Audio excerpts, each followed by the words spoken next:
चलते हैं भाग नंबर 3 पर। यहाँ पर मेंटल मैथ कक्षा 7 मैंने मेंटल मैथ लिया है और इसी सेशन का न्यू यहाँ पर मैं आपको दिखाना चाहूंगा। ये देखिए 2021 और 22।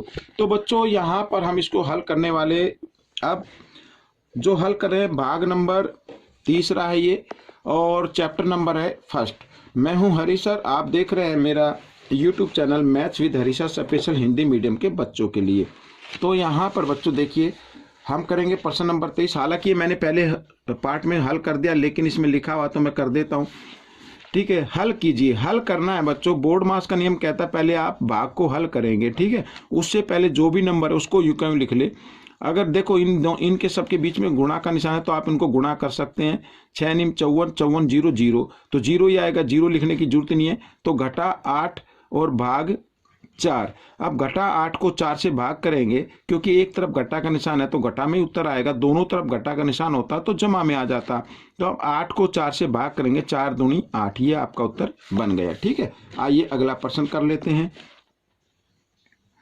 तो यहाँ पर भी बोर्ड मास का रूल अप्लाई करना है। पहले हम क्या करते, पहले हम ब्रैकेट को सोल्व कर देते हैं या फिर आप कर लीजिए मल्टीप्लाई को हल कर लीजिए। तो 90 यूं कहीं लिखता हूँ माइनस का साइन। अब ये देखो मल्टीप्लाई का साइन है इनके बीच में, तो इनको हम क्या करते हैं मल्टीप्लाई कर लेते हैं, गुणा कर लेते हैं। 3 तिया 9, 9 तिया 27। ठीक है, घटा घटा जमा, लेकिन घटा का निशान रह गया तो घटा 27 मैं यहाँ पर लिख देता हूँ इस तरीके से। ठीक है, अब देखो बच्चों 90 और घटा घटा जमा 27, तो इसका उत्तर कितना आ जाएगा 7 और 9 2 11, 117 आपका उत्तर बन गया। आइए अगला प्रश्न हल कर लेते हैं। अब बच्चों इस प्रश्न में, अगले प्रश्न में देखो मान ज्ञात करना है। घटा 1 की घात है 27 या घटा 1 की घात है 35।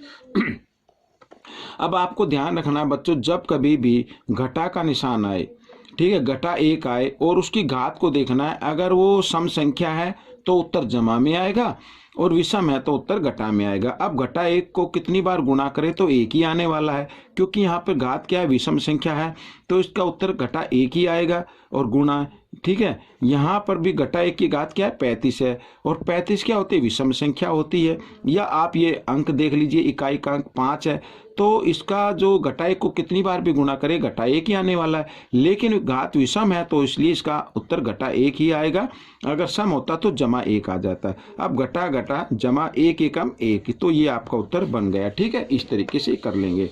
अब बच्चों प्रश्न नंबर 26 में हम देखते हैं, मान ज्ञात कीजिए। अब बच्चों 795 गुणा घटा 25 जमा घटा 795 गुणा या 75 आ गया। ठीक है ना, तो हम क्या करेंगे बच्चों हम इसमें से दो एक जैसी संख्या है उनको हम क्या कर लेते हैं, लिख लेते हैं। क्या करेंगे, लिख लेंगे यहाँ पर।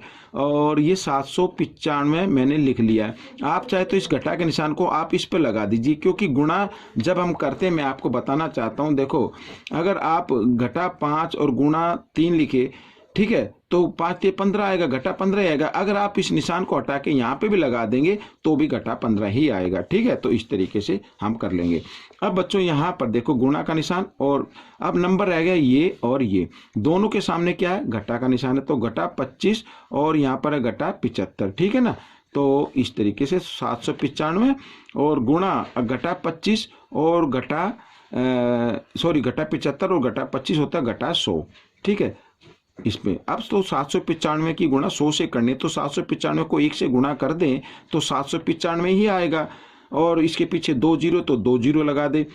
ठीक है, लेकिन ये घटा का तो घटा का बन जाएगा बच्चों, ये आपका उत्तर बन गया, आ गया आपका। ठीक है, अगले भाग को देख लेते हैं, अगले प्रश्न को।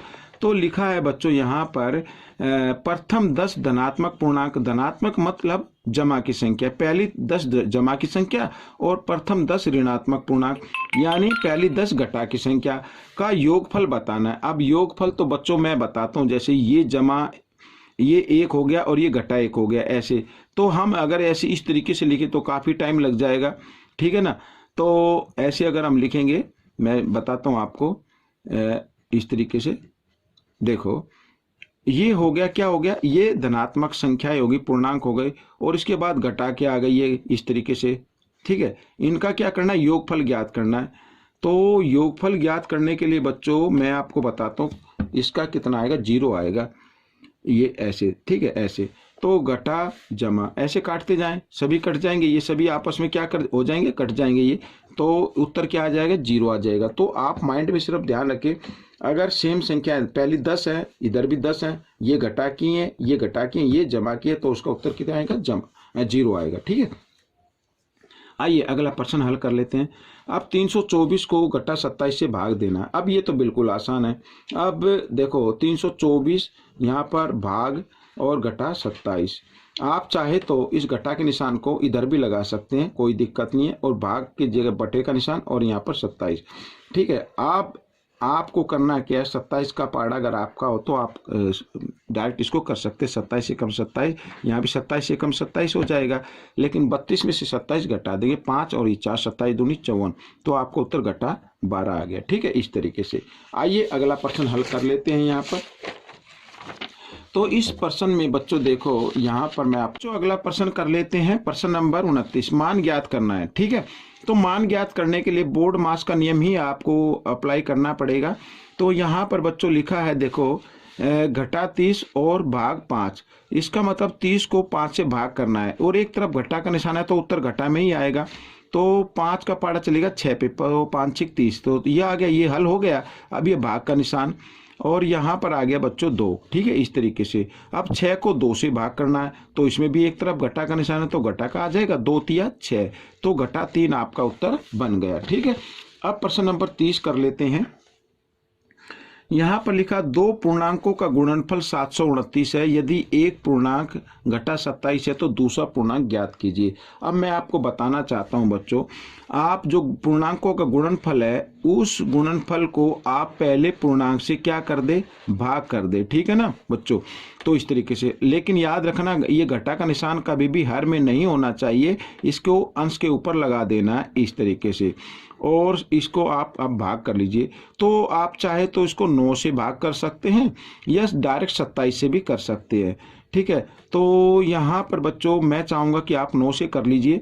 27 से अगर इसको करते हैं तो यहाँ पर 27 आएगा, क्योंकि 27 का वर्ग होता है, तो आपका उत्तर आ जाएगा घटा 27। ठीक है, आप इस तरीके से कर सकते हैं, या फिर आप एक सिंपल स्टेप अप्लाई कर सकते हैं, अपना सकते हैं। इसमें लिखा दूसरा पूर्णांक ज्ञात कीजिए, तो आप मान सकते हैं, माना दूसरा पूर्णांक, मैं लिख लेता हूं, तो माना दूसरा पूर्णांक क्या है, x। ठीक है, तो प्रश्नानुसार करके यहाँ पर, तो पहला पूर्णांक क्या है, घटा 27, तो इसमें लिखा है कि इन दोनों का गुणनफल कितना आता है, 729 आता है। तो x के साथ 27 गुणा के रूप में, इधर आकर ये भाग के रूप में आ जाएगा। तो आप इस तरीके से ये घटा का निशान इधर लगा दीजिए, तो इस तरीके से करें तो भी यही इक्वेशन बन जाएगी। तो ये आपके ऊपर बात है कि आप डायरेक्ट करें या फिर इस तरीके से करें। ठीक है, आइए अगला प्रश्न कर लेते हैं। यहाँ पर प्रश्न नंबर 31 कहता है कि घटा 15,625 को घटा 125 से भाग करने पर भागफल बताओ। आइए, घटा 15,625 भागफल के लिए भाग करने के लिए भाग का निशान, और घटा 125, इस तरीके से हम इसको ब्रैकेट में रख लेते हैं। लेकिन घटा से घटा को जब भाग करते हैं तो जमा में हो जाता है। अब बच्चों यहाँ पर आप चाहे तो इसको यहाँ पर अनुपात के फॉर्म में लिख सकते हैं ऐसे। ठीक है, अब बच्चों 125 से चाहे तो आप 125 से काट सकते हैं, या फिर आप इसको 25 के पाड़े से भी काट सकते हैं। 25 से काटे थे, 25 पंजे 125। ठीक है, और यहाँ पे 25 छिक्का कितना होता है, 150 होता है, 6 बच गया, और 2 यानी 62 हो गया। तो 25 के पाड़े में 62 तो आएगा नहीं, इससे कम आता है 50, 25 दूनी 50। ठीक है, यहाँ पर 1 2 5 125 हो गया, 25 पंजे 125 ऐसे। अब 5 से इसको काटते हैं तो 5 एकम 5, 5 दूनी 10, 5 पंजे 25, तो 125 आपका उत्तर आ जाएगा बच्चों। तो ये प्रश्न भी आपका हल हो गया। अब अगला प्रश्न थोड़ा सा बड़ा था, मैंने नहीं लिखा तो उसको पढ़ लेते हैं बच्चों। यहाँ पर देखो लिखा है, पर्वतारोहियों का एक समूह 600 फीट प्रति घंटे की दर से पहाड़ से उतर रहा है। 6 घंटे बाद पर्वतारोहियों के उन्नयन में क्या बदलाव होगा, यानी जो उनका कोण बन रहा है उसमें क्या बदलाव, यानी आप ये समझिए कि नीचे कितने आ जाएंगे, 6 घंटे बाद कितना उतर जाएंगे वो। ठीक है, अब बच्चों ये प्रश्न तो आपने देख लिया है, आइए करना शुरू करते हैं। तो कोई ज़्यादा मुश्किल नहीं है, आइए मैं आपको बताता हूँ। देखो इसमें लिखा है बच्चों, 1 घंटे में, देखो यहाँ लिख दूँ, 1 घंटे में पहाड़ से उतरे। ठीक है, पहाड़ से उतरे। तो 1 घंटे में पहाड़ से उतरे कितने, 600 फीट। तो 6 घंटे में कितना उतरेंगे, तो 6 घंटे में ज़्यादा उतरेंगे। तो यहाँ पर 600 गुणा 6, 6 6 36 और पीछे 2 जीरो तो 2 जीरो, तो 3600 फीट उतर जाएंगे बच्चों। यहाँ पर ये मैंने लिख दिया, ये आपका उत्तर बन गया। ठीक है, अगला प्रश्न देख लेते हैं बच्चों। यहाँ पर अगला प्रश्न देखो लिखा है, निम्न को आरोही क्रम में व्यवस्थित कीजिए। आरोही क्रम में लिखना है। ठीक है, आइए तो मैं लिख लेता हूँ पहले बच्चों, इसको तो लिखना पड़ेगा ताकि आपको अच्छे से समझ में आ जाए। निम्न को आरोही क्रम में व्यवस्थित